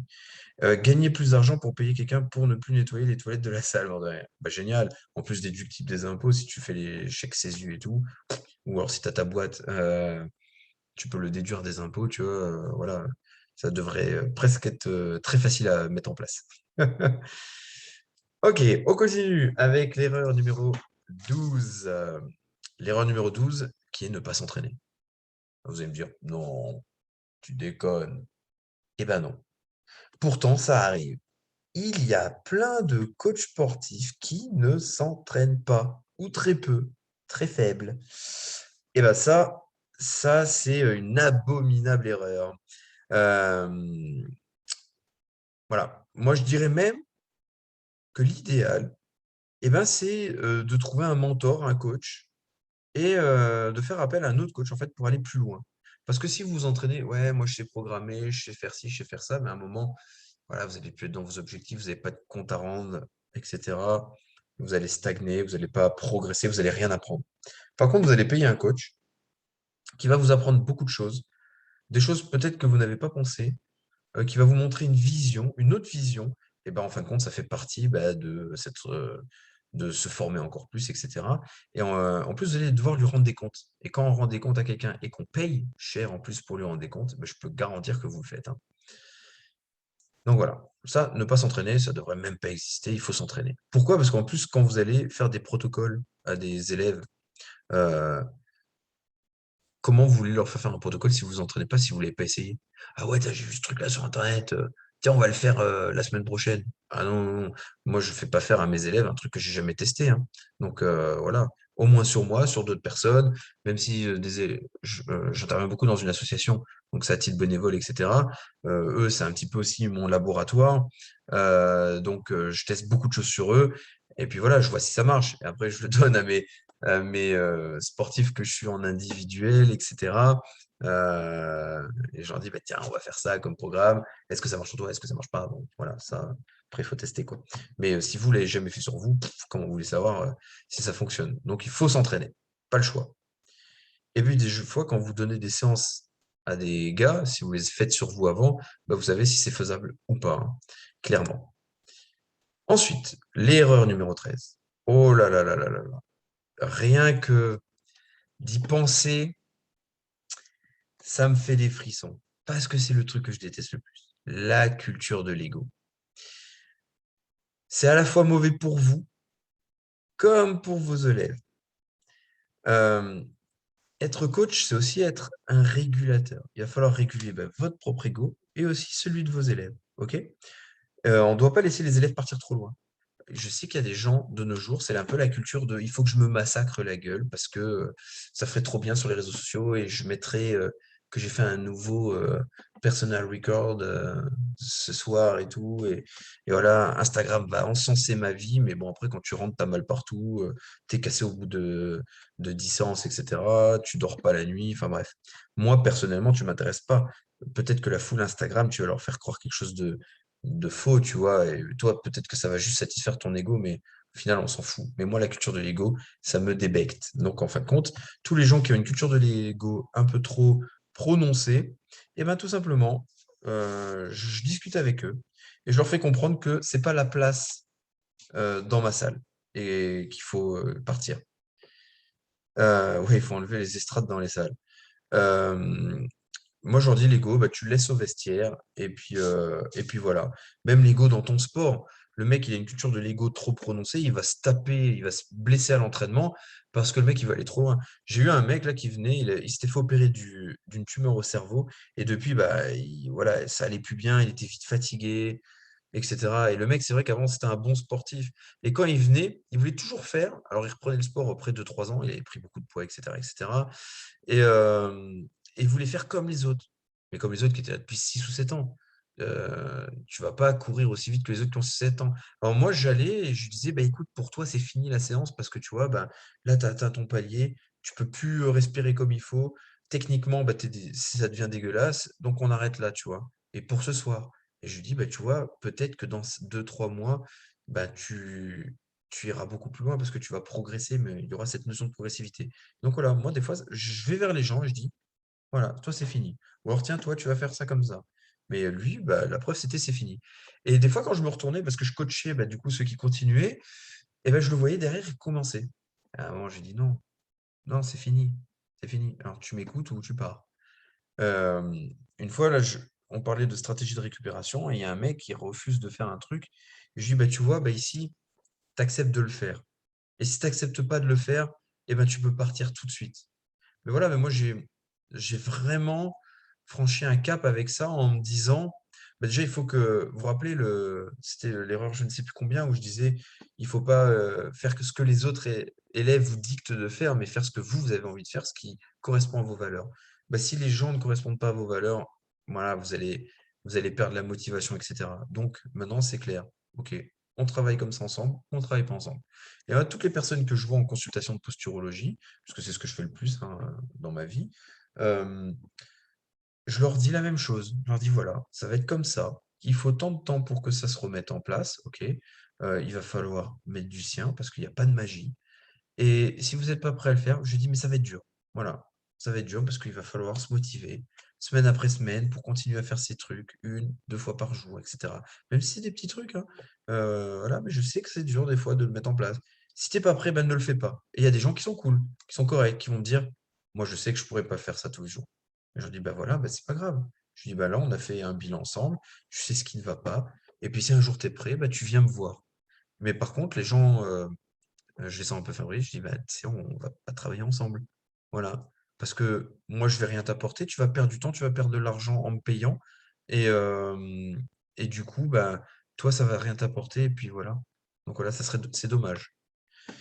Donc voilà, il faut savoir le faire et puis se dire: «Bah, ouais, peut-être que je vais perdre une ou 2 personnes, mais ces personnes-là ne correspondent pas à mes valeurs». Ça va avoir un impact forcément sur les autres personnes, surtout si vous êtes sur une séance de groupe et moi, quand j'ai vraiment commencé à faire ça, à l'appliquer et ben, il y a des gens qui m'ont dit: «Bah, tu sais, c'est bien que tu aies dit à cette personne de partir parce qu'en fin de compte, voilà, elle nous pourrissait un peu nos séances et tout et tout et tout» et c'est arrivé plusieurs fois, hein.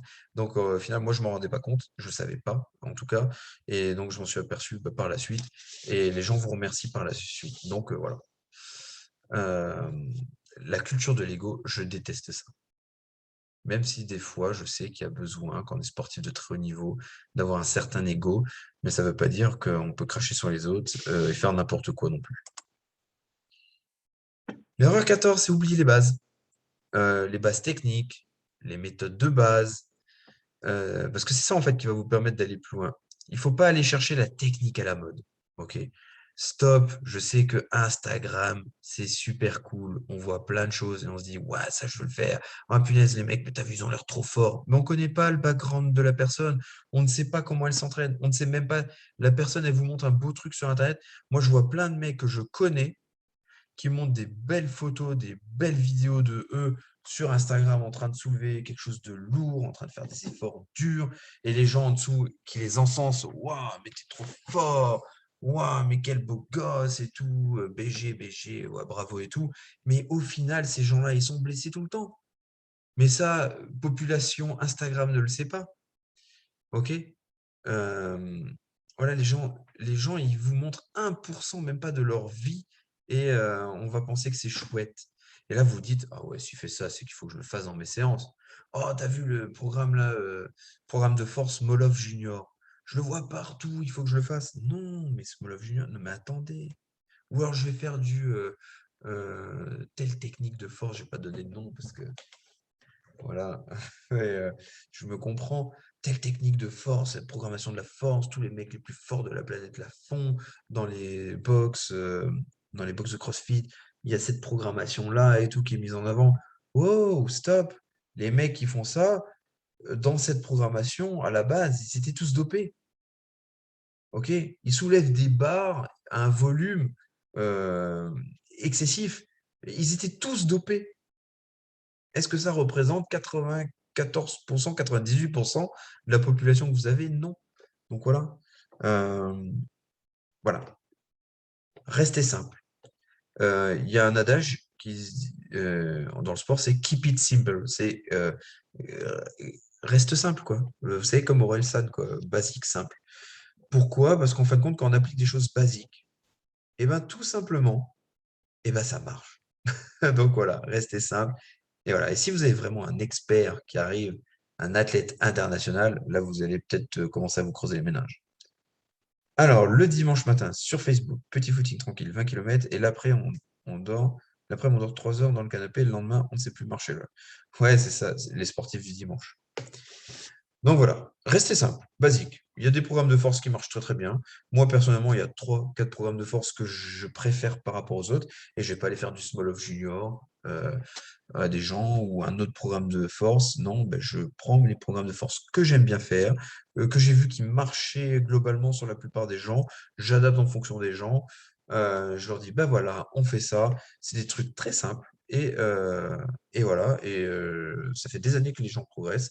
Donc voilà, sans se blesser. Moi, ça, c'est un de mes 2 choses que je demande aux gens. Quand les gens me disent, ouais, tu vois, on pourrait faire plus de trucs comme la boxe d'à côté ou comme Instagram, tu vois, ils font et tout. Je dis, OK, par rapport à l'année dernière, est-ce que tu as progressé? Je lui demande, tu fais tes barres là. Est-ce que tu as progressé? Bah oui, OK. Est-ce que tu t'es blessé? Bah non. Je dis, bah voilà, continue à te travailler. Voilà, c'est 2 questions simples à poser, hein. Est-ce que tu as progressé? Oui, tu le vois, tu as des barres, tu les soulèves, ils sont mieux. Est-ce que tu t'es blessé? Non. Et ben voilà. Tout ça, moi, c'est les seules choses qui m'importent. Ouais, on se fait du crossfit santé, c'est moins fort que le crossfit compétiteur. Ça veut rien dire. Ça veut rien dire du tout. C'est, euh, voilà, il faut repenser, je pense, sa façon de s'entraîner, mais pas que dans le crossfit, hein. Je parle du crossfit parce que c'est vrai qu'on est en cross-training et tout. Mais voilà, pour moi, il n'y a pas de mauvaise discipline. Il n'y a que des mauvais entraîneurs. Voilà, qui n'ont pas la capacité de se remettre en question, qui n'ont pas la capacité euh, d'aller corriger leurs élèves, d'aller corriger leur ego, etc. Donc voilà. Ouais, mais tu te rends compte, si je dis ça à mes élèves, ils vont partir, j'aurai plus d'argent. Mais t'en auras d'autres des élèves, tu vois, finalement. Parce que voilà, tu vas donner ta valeur aux gens. Donc voilà. On continue. Erreur numéro 15, être trop Instagrammable.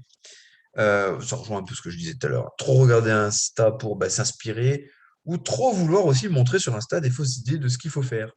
C'est ouais, tiens, je vais leur montrer un soulevé de terre, voilà. Mais combien j'en vois tous les jours qui montrent des vidéos sur Instagram qui sont complètement dégueulasses, ok? Et les mecs, en fait, ils essayent d'inspirer les gens. Mais le pire, c'est que ça marche, hein. Mais voilà, non, non, non, non, non, non. C'est pas parce qu'un mouvement en fait est sur Instagram qu'il est bon et qu'il va aller au bon endroit dans ta programmation, tu vois. C'est pas parce que le mec il fait ça que toi il faut que tu le fasses. Est-ce que ça a un sens dans ton programme? Il faut réfléchir en termes d'objectifs, de buts, de muscles visés, enfin bref, etc. Mais pas que quoi. Ok? Donc voilà. Euh, Souvent sur Instagram c'est quand même du fake. Faut se le dire. Voilà, la plupart des gens sur Instagram c'est du fake. Ils vous montrent pas leur vraie vie. Ok? Euh, donc voilà, c'est super de montrer, tiens, j'ai soulevé tant de kilos au truc, mais derrière, qu'est-ce qui se passe? Est-ce que dans 6 mois, le mec, il vous montre quand il est pété, quoi? Donc non, ça, il vous le montre pas, hein. Non, non, il vous le montre pas. Ou alors le mec, il se remet pas du tout en question. Ok, j'ai vu des mecs là, euh, il peut y avoir un lien ou pas, hein. Tiens, j'ai eu ça comme problématique. Je veux pas citer d'exemple concret parce qu'après, euh, voilà, je veux pas cibler des gens, mais la personne qui développe un grave problème de santé, et qui dit: «Ouais, mais non, mais toute ma vie, moi, j'ai fait attention à ce que je faisais et cetera. Je comprends pas, pourquoi le sort s'acharne sur moi». Mec, ça fait 20 ans que tu te dopes, quoi, tu vois? Stéroïdes, anabolisants et tout. Et peut-être que ton problème maintenant, il a rien à voir, mais ça fait quand même partie des effets secondaires. Donc arrête de faire croire à Facebook n'importe quoi, tu vois? Remets-toi en question 2 secondes, s'il te plaît. Martial, un peu de mal à me focaliser sur un mouvement et une projection mentale si tu penses à la caméra. Peut-être trop vieux. OK. Alors par contre, moi, j'adore me filmer, surtout quand je fais de la force, très lourd. Pourquoi? Parce que quand je me filme, ça me permet de me corriger. J'ai aucun problème avec la caméra. Et même des fois, tu sais quoi, je vais te dire, ça m'est déjà arrivé de faire des séances en live. où je mets par exemple un live Instagram. Alors ça, c'est pour mon côté un peu market, tu vois, mais je mets un live Instagram et je me filme pendant une séance parce que quand je le fais, et ben, ça m'oblige à être vraiment à fond dans mon truc, tu vois. Comme ça, je me dis, ok, punaise, c'est bon. Je vais aller à fond parce que là, s'il y a des gens qui regardent en live, je vais passer pour un guignol, quoi. Donc, euh, donc voilà. Le miroir dans la salle, moi, je suis pas trop fan parce que pendant que tu regardes le miroir, tu te concentres pas forcément, même s'il y a un feedback avec le miroir. Mais tu sais, si le miroir il est à côté de toi et que tu fais du squat et que tu te regardes de côté, ouais, ça va pas être cool, quoi. Euh, Déjà en termes neuro, ton œil il va pas là où il devrait aller, tu vois, pendant le mouvement. Donc non, c'est pas cool. Je suis pas spécialement face des miroirs, mais ouais, te filmer, te dire, tiens, voilà, ça va me faire un feedback de ma séance et je regarde vite fait, tu vois, t'es pas obligé de regarder pendant 3 heures. Tiens, là, à ce moment-là, je sais que je faisais de la force, c'était lourd, hop, ah ouais, ok, bon, bah, j'étais bien. C'est bien pour la séance d'après, je sais qu'il faut que je corrige ça et ça et ça. Ou alors à un moment, tu sens un petit truc là sur un. Tu dis, putain, je suis pas bien là sur ma séance de force. Tu regardes la caméra et tu dis, ah putain, bah ouais, là, tu vois, j'avais pas les pieds bien ancrés au sol et tout. Bah, c'était ça peut-être qui m'a empêché de réaliser mon truc. Euh, et on continue. On est un peu dans les bonus maintenant. Un des gros problèmes, c'est un manque de persévérance. On l'a vu hein, pendant le Covid, il faut être persévérant quand on veut durer. La plupart des coachs quittent leur métier au bout de quelques années seulement. Vous savez que en moyenne, un coach sportif, au bout de 5 ans, il n'exerce plus. Et je pense que ça manque de persévérance, de remise en question du coup aussi, parce que tiens, j'ai des trucs qui n'ont pas marché, est-ce que ça peut être de ma faute? Ou non, mais tu vois, mais moi je suis dans une région où je peux pas appliquer ces tarifs-là, c'est pas possible. Ou il y a personne qui veut faire du sport dans ma région. Non, c'est faux. C'est faux. Regarde les salles de muscu, regarde l'intérêt des gens. C'est peut-être que toi, tu l'as pas amené de la bonne manière, tu n'as peut-être pas appliqué ce qu'il fallait, etc. Donc voilà. La persévérance, bah, ça vous fait sortir de votre zone de confiance et en plus, ça vous permet bah, de durer dans le milieu. Donc ça, la persévérance, c'est vraiment très, très, très important. C'est une qualité qu'il faut avoir en tant que coach sportif. Je fais un truc, ça marche pas, ben c'est pas grave, je vais le faire différemment la prochaine fois, ou je vais rebondir, et je vous reproposerai différemment, et ça va marcher, c'est sûr.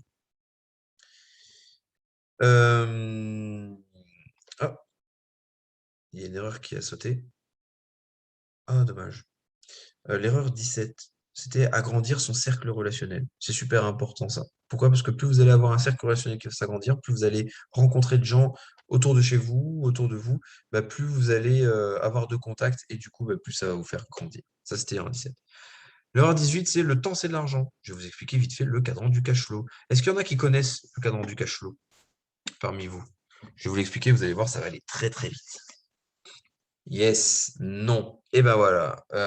Donc du coup, on a de toutes les réponses. Donc je vais vous expliquer vite fait le cadran du cash flow. Ça vient de Robert Kiyosaki qui a écrit des livres. C'est un businessman, ok, le mec est multimillionnaire. Euh, le mec, il a écrit notamment 2 livres, c'est Père riche, Père pauvre. Alors, il explique un petit peu le système et tout. Et après, le cadran du cash flow, il vous explique que si vous voulez gagner de l'argent, que vous voulez en tout cas avoir une liberté financière, comment il faut mettre en place certaines choses. Donc, en gros, le cadran du cash flow, c'est quoi?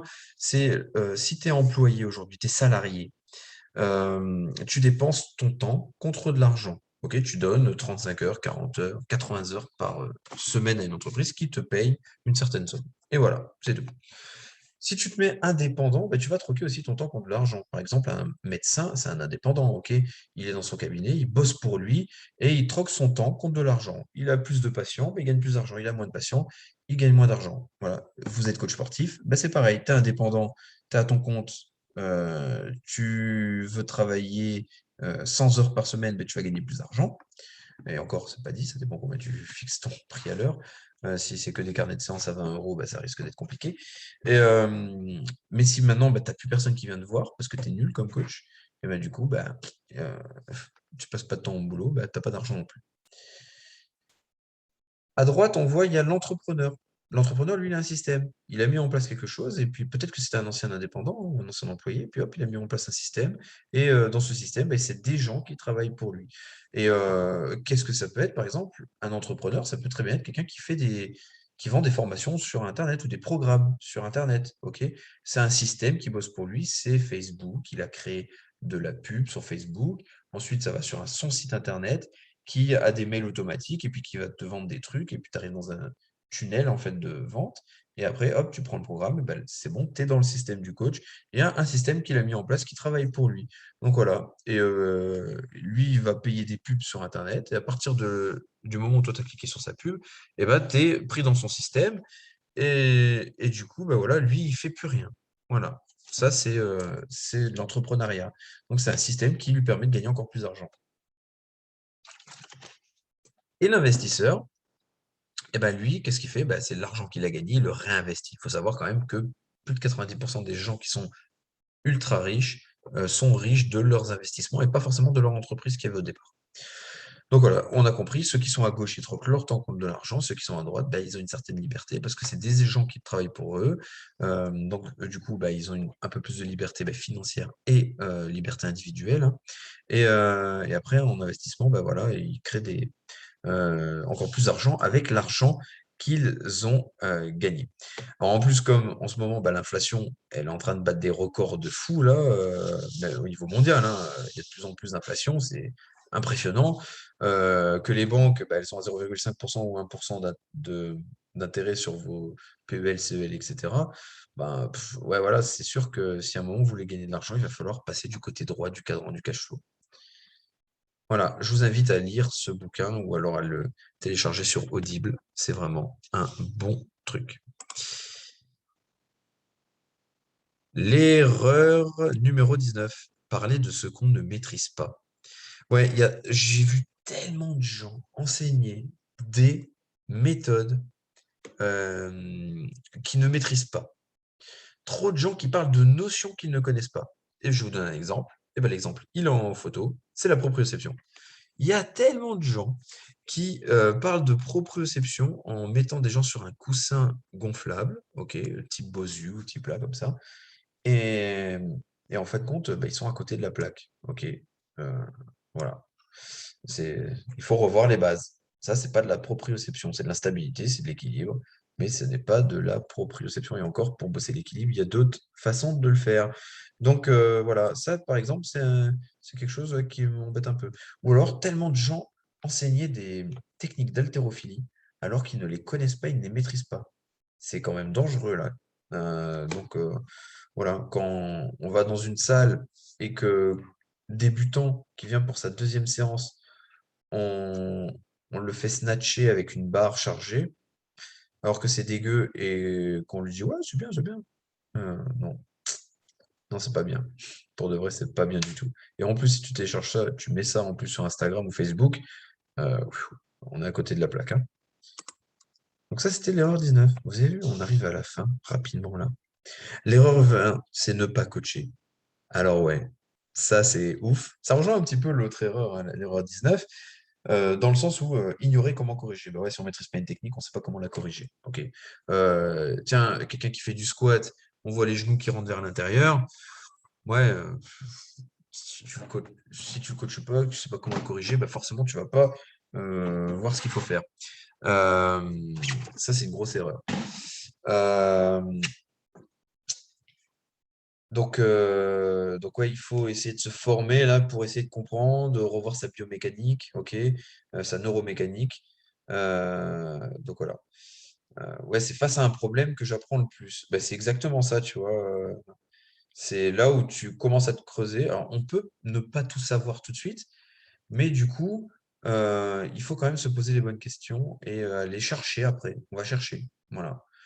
Là, par exemple, moi, je trouve que le développé couché de la dame, là, sur la photo, ben, ça pourrait être un poil meilleur. Et si vous me dites pourquoi, bah, vous avez gagné un bon point.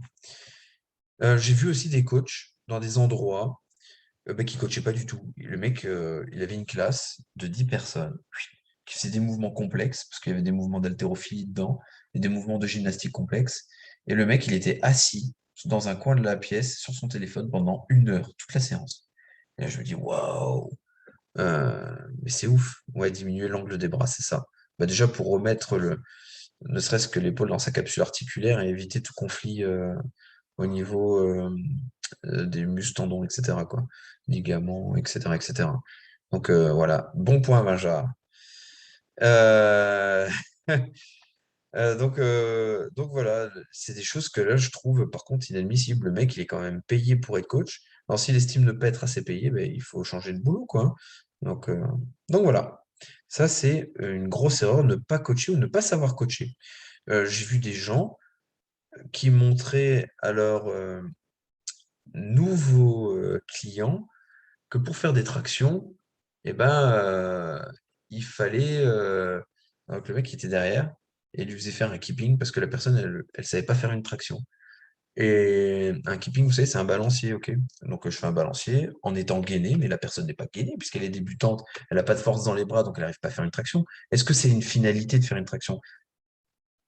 Si c'est une finalité réellement de faire une traction, parce que voilà, je veux inculquer à tout le monde de savoir faire des tractions, ok, mais si la personne n'a pas envie de faire de traction, ou si elle a envie, mais est-ce qu'on peut pas d'abord lui faire faire plein d'adaptations avec des sangles de suspension, du travail de renfort musculaire, perdre un peu de poids, puis après un travail de gainage, pour après venir sur la traction.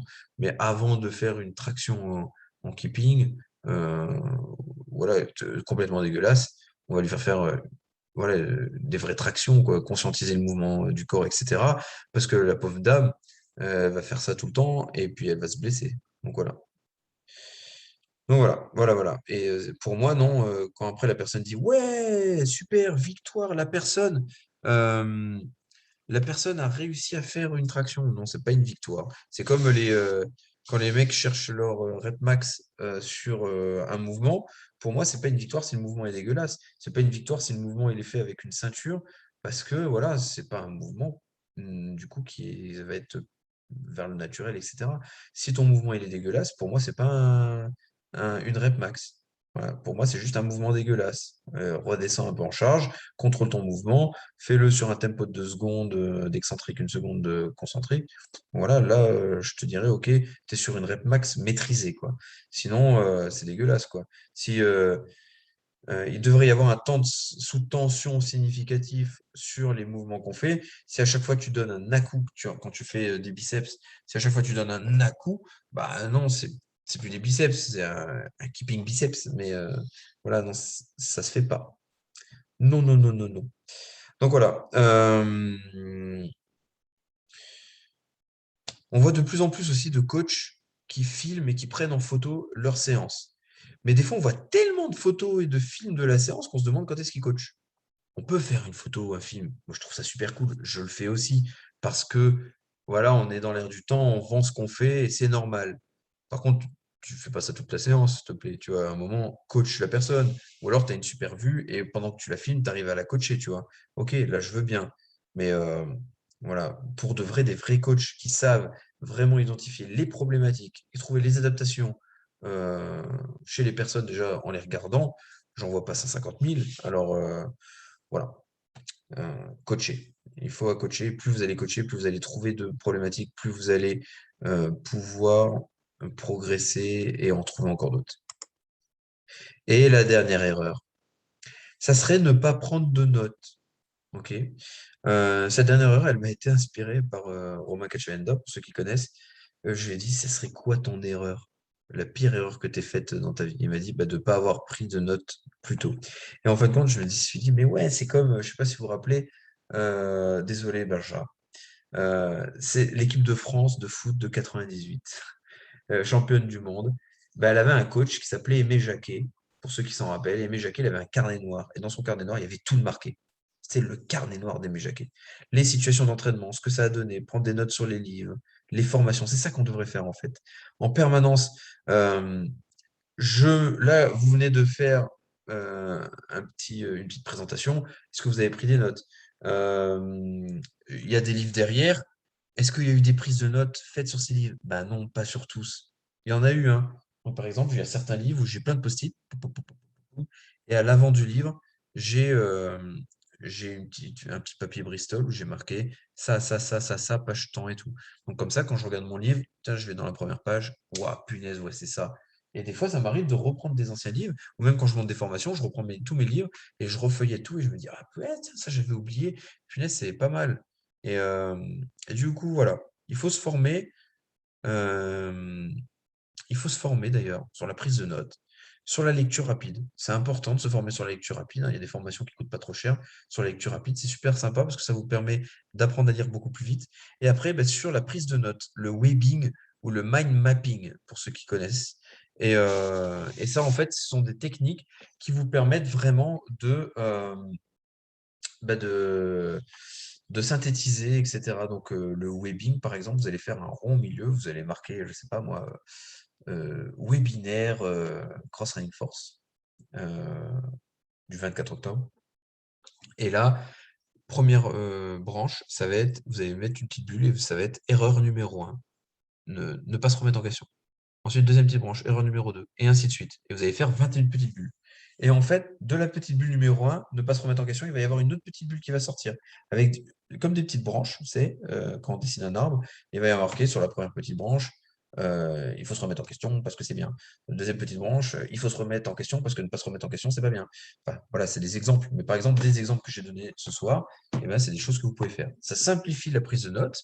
Et puis en plus, du coup, ça vous permet bah, de rapidement, un coup d'œil, vous voyez votre mind map et vous savez, voilà, ah oui, tiens, on a parlé de ça, ça, ça, ça, ça, et ça vous revient tout de suite à l'esprit. Ok, vous avez enregistré ce mind map et c'est beaucoup plus facile en plus d'apprendre comme ça. Est-ce qu'il y en a qui l'utilisaient déjà, ce mind mapping, qui savent ce que c'est, du moins? Est-ce que vous avez déjà fait un mind map ou vu ce que c'est? Non? Ok. Donc voilà, bah, intéressez-vous au mind map. Honnêtement, c'est vraiment quelque chose de bien. Voilà, je vous le conseille fortement. Déjà, prendre des notes de manière classique, c'est déjà bien. Et après, le mind map, bah, c'est vrai, moi, des fois, je me fais un mind map. Voilà, c'est facile. Et Romain, bah, justement, Romain, lui, tout ce qu'on fait en travail, quand on travaille ensemble, parce qu'on travaille, pour ceux qui connaissent pas Romain, c'est un de mes associés. Donc, du coup, on travaille toutes les semaines ensemble. Et toutes les semaines, quand il présente quelque chose, c'est sous forme de mind mapping. Mais moi, il m'envoie une photo du mind mapping et bam, j'ai tout compris. J'ai pas besoin d'avoir en fait 6 pages de notes. Il m'a envoyé une page du truc et OK. Et voilà. Et puis des fois après on commente. Voilà. Voilà, voilà. L'idée de ce soir, bah voilà, on s'était présenté un petit peu si la solution Cross Training Force. Donc au Cross Training Force, bah, c'est vrai que un peu tout ce qu'on a vu là, on essaie de l'inculquer sur 3 brevets fédéraux et de permettre une petite remise en question là-dessus, de se remettre en question en permanence et puis de maîtriser pleinement tout le sujet qui est autour de l'entraînement. Voilà, voilà. Est-ce que vous avez des questions? Alors, je vais arrêter l'enregistrement ici, et puis du coup, je vais vous demander si vous avez des questions et on peut discuter un petit peu. Tac, tuc, tuc, tuc, tuc, tuc. Salut Euh, Adri. salut, salut.